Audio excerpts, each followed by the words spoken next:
Una importante crisis política afronta el presidente Donald Trump en los Estados Unidos. Comenzó con el despido del director del FBI luego de que intentara investigarlo por sus conexiones con Rusia. Pero esta semana estalló la noticia en el Washington Post que dijo que Donald Trump les reveló, les confió al canciller ruso y al embajador ruso en Estados Unidos información altamente clasificada que tenía que ver con ISIS. Eso lo publicó el Washington Post. Nosotros vemos ahora un informe y después lo analizamos. A bombshell at the White House. James Comey is out. There's little doubt that FBI Director Comey and the great special agents of the FBI will be able to collect more than enough evidence to garner indictments. Una espiral descendente. Así describió a la administración Trump un prominente senador republicano tras el último escándalo que sacude a los círculos políticos y mediáticos de los Estados Unidos y tiene una vez más a Rusia en el centro. La imagen de caos y descontrol de la Casa Blanca se está convirtiendo en un panorama permanente. El último episodio de este declive prematuro comenzó con el despido intempestivo por parte de Trump del director del FBI, James Comey, en la segunda semana de mayo. El funcionario destituido viene navegando aguas turbulentas desde que en octubre de 2016, poco antes de las elecciones, reveló que la agencia a su cargo había reabierto una investigación contra Hillary Clinton por manejo indebido de información clasificada. La ex candidata demócrata atribuye todavía hoy su derrota a esa revelación. Quizás para balancear, el ahora ex director del FBI informó en marzo de 2017 al Comité de Inteligencia del Senado que también investigaba la presunta connivencia de miembros del equipo de Trump con Rusia, un affair que comenzó durante la misma campaña electoral y obligó en febrero al presidente estadounidense a desprenderse de su asesor de seguridad nacional, Michael Flynn. Si bien el presidente tiene la potestad de despedir al director del FBI, la manera en que se produjo la salida de Comey, a quien Trump exigió lealtad y luego amenazó con dar a conocer grabaciones de sus conversaciones, cayó muy mal en la comunidad de inteligencia de Estados Unidos, sumida en un enfrentamiento sordo con el presidente casi desde su asunción. Did you at any time urge former FBI Director James Comey in any way, shape, or form to close or to back down the investigation into Michael Flynn? And also, as you look back... No. I think it's totally ridiculous. Everybody thinks so. Ahora, la supuesta trama rusa vuelve con más fuerza y hace temblar los cimientos de la Casa Blanca. El lunes 15 de mayo, sin esperar a la edición impresa del día siguiente, el influyente The Washington Post publicó en su sitio web un artículo exclusivo y explosivo. Durante una reunión en el Salón Oval, Donald Trump reveló al canciller ruso Sergei Lavrov y al embajador de ese país, Sergei Kislyak, información clasificada altamente sensible relacionada con un complot del ISIS para atentar contra vuelos de o hacia los Estados Unidos utilizando laptops. La información que Trump habría compartido con los diplomáticos rusos era tan sensible que las agencias de seguridad de Estados Unidos habían limitado su difusión dentro de la propia administración y evitado compartirla con los principales aliados de los norteamericanos. El impacto de la noticia, a la que pronto agregaron detalles sustanciales otros medios como The New York Times, la agencia Reuters, la CNN y The Wall Street Journal, obligó al equipo de Trump a intentar un control de daños negando su veracidad. Fue el propio asesor de seguridad nacional, el respetado general H.R. McMaster, el que calificó la historia de falsa, alegando que él había estado presente en el encuentro. El sacrificio de McMaster fue en vano. El martes, temprano, Trump contradijo a sus asesores y equipo lanzando una serie de tweets en los que implícitamente reconocía haber compartido la información con los rusos, defendiendo su derecho de hacerlo por razones humanitarias y porque quiero que los rusos avancen en su lucha contra el ISIS y el terrorismo, según dijo. También exigió conocer quiénes fueron los que filtraron el contenido de sus conversaciones con los rusos a la prensa estadounidense. Otro hecho en sí inusual y grave que evoca inmediatamente el caso Watergate, la filtración que terminó con la presidencia de Richard Nixon. Well, it's hard to think of a more consequential investigation when we're talking about the presidency, and we're talking about potential foreign influence into our elections. We're talking about whether or not President Trump potentially has committed obstruction of justice. I mean, these are issues of great importance to our government. They're important, frankly, for people in foreign states as well. And so, yes, this is not, I mean, everything about this is extraordinary. There is nothing in the ordinary course. El Washington Post contraatacó con un editorial durísimo. El episodio fue la más perturbadora demostración de lo peligrosamente poco preparado que está el presidente para manejar asuntos sensibles de seguridad nacional, asegurando que desde ahora el mundo sabe que su administración no es confiable en preservar información sensible. Y la fuente de la información clasificada revelada a los rusos, según publicó luego The New York Times, habría sido nada menos que Israel. Y las principales críticas a Trump se centraron en que revelar esa información pone en riesgo la relación con los aliados, a quienes la suministraron, la capacidad de respuesta estadounidense y hasta los propios agentes norteamericanos que operan en el terreno en Medio Oriente. Los cuestionamientos se extienden a la propia reunión con Lavrov. Obama se negó desde 2013 a recibir a Lavrov en la Casa Blanca, a pesar de lo cual Trump concedió el encuentro a pedido del propio Putin. Что были раскрыты секреты относительно способностей террористов начинять неуловимой взрывчаткой компьютеры, ноутбуки, айпады и так далее. Но если мне не изменяет память, где-то 1,5, может быть, и 2 месяца назад администрация Дональда Трампа официально приняла решение о запрете для пассажиров из 7, по-моему, стран Ближневосточного региона проносить на борт любые электронные устройства. Так что, если об этом идет речь, то в чем здесь секрет, я не понимаю. La crisis desatada por el artículo del Post se produce en momentos en que Trump y sus equipos de seguridad nacional y política exterior preparan un próximo viaje de 8 días a Medio Oriente y Europa, su primera gira importante desde su arribo a la Casa Blanca. En Washington, ni demócratas ni republicanos salen de su asombro y vuelve a hablarse del impeachment. Todos los caminos que toma Donald Trump parecen conducir a Moscú.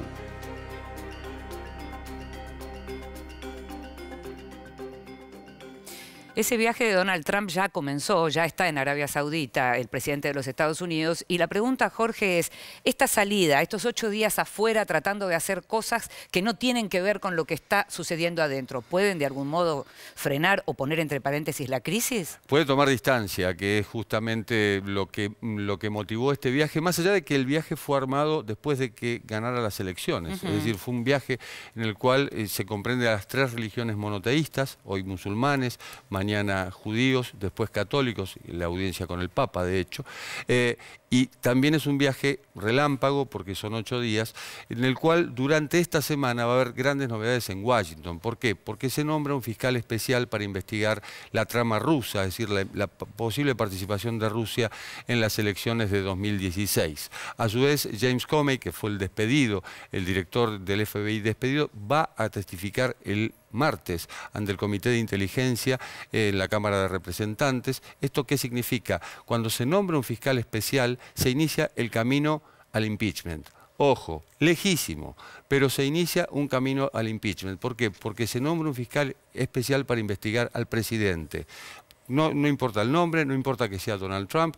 El problema es que ahora, con un fiscal especial que es independiente, en algún momento el presidente va a tener que nombrar abogados para defenderse en caso de que este fiscal descubra finalmente esta trama, o más allá de que descubra la trama, bueno, directamente le apunte y diga, usted tiene que responder por esto, esto y aquello. Ayer trascendió además que Trump dijo, en una reunión, dijo que Comey, el director del FBI, estaba loco y que efectivamente se había sacado una presión de encima echándolo. Es un hombre que habla demasiado, ¿no? Habla demasiado. Fíjense que Richard Nixon tardó un mes más que Donald Trump en echar a quien lo estaba investigando. En aquel momento el fiscal, en este caso el director del FBI, que es un cargo jerárquico, esto ya lo hemos comentado, es un cargo que dura 10 años y al cual le cortó las alas, más allá de que este mismo fiscal investigara los famosos correos electrónicos privados de Hillary Clinton que enturbiaron la campaña de Hillary.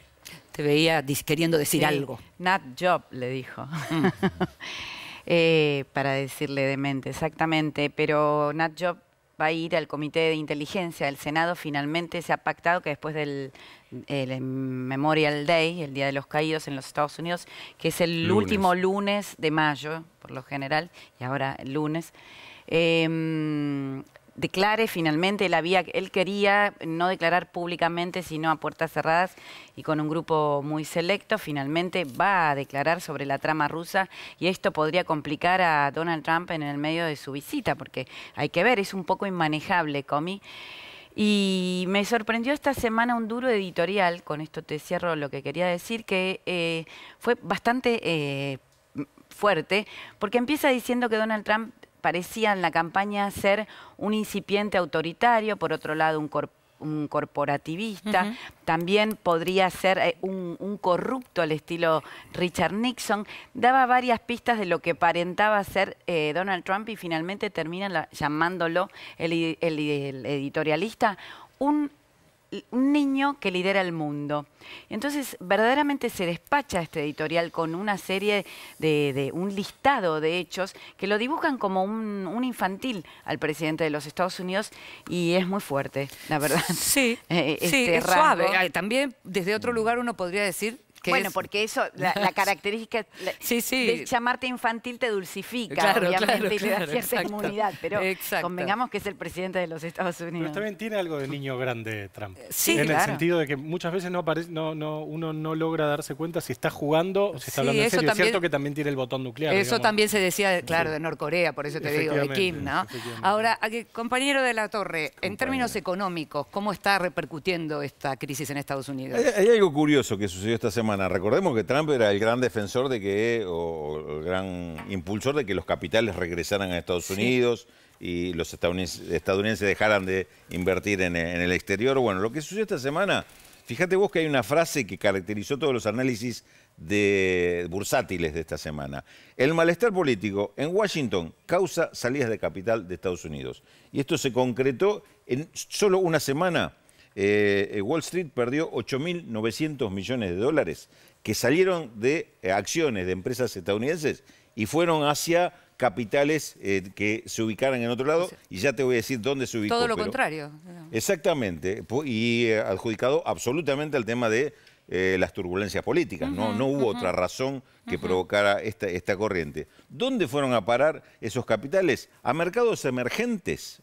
Fueron 3.900 millones de dólares a acciones de empresas de mercados emergentes y 1.600 millones a títulos de deuda de estos mismos países emergentes. Es decir, 5.500 millones en total. Otros 1.100 millones fueron a Europa o a empresas europeas, acciones de empresas europeas, con lo cual ahí ya tenés el grueso de dónde se dirigió esto. Pero te decía, esto es lo que sucedió en una sola semana. Obviamente, en términos de cotizaciones, la peor semana desde que Trump está en el gobierno. Hasta ahora había sido todo un auge de optimismo y de entusiasmo por todo lo que prometía Trump.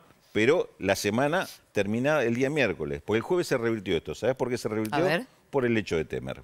Es decir, de los mercados emergentes volvieron los capitales, o una parte de los capitales, por la crisis política. Fíjate vos que estas cuestiones de crisis política, cómo están manejando las decisiones de inversiones, más allá de lo que diga o prometa cada uno de estos presidentes no involucrados. José, te veo ahí. No, sí, se me viene a la cabeza la idea de Nixon, que es lo que la mencionó Jorge y después la trajo Natalia también, que es el paralelismo que uno encuentra más cercano, digamos, para pensar un poco la situación de Trump, con algunas diferencias. Primero, que Nixon, cuando empieza el proceso de impeachment que lo fuerza a renunciar, había iniciado su segundo mandato después de una victoria aplastante, una de las más grandes de la historia de Estados Unidos, pero al mismo tiempo una situación de crisis económica. Se había disparado la crisis del petróleo en el 73 y el impeachment fue en el 74. La duda que yo tengo, y a la cual no tengo respuesta, es si todo esto que nosotros estamos comentando, las escuchas, lo que se dice, las denuncias del Wall Street Journal o del Washington Post, etcétera, se quedan en el, digámoslo así, en el círculo rojo, o derraman hacia el resto de la sociedad estadounidense, parte de la cual lo apoyó a Trump muy entusiastamente y lo sigue apoyando muy entusiastamente. Es decir, ¿cuántos de los ex obreros industriales sumergidos del, ¿cómo se llama? Del Rust Belt, que en su momento le garantizaron el triunfo a Trump y lo convirtieron inesperadamente en presidente de Estados Unidos, les importa esto? Yo no lo sé, no, estuve tratando de encontrar la respuesta y no hay una respuesta concluyente. Quiero decir, ¿hasta qué punto esto sigue siendo una discusión intraélites?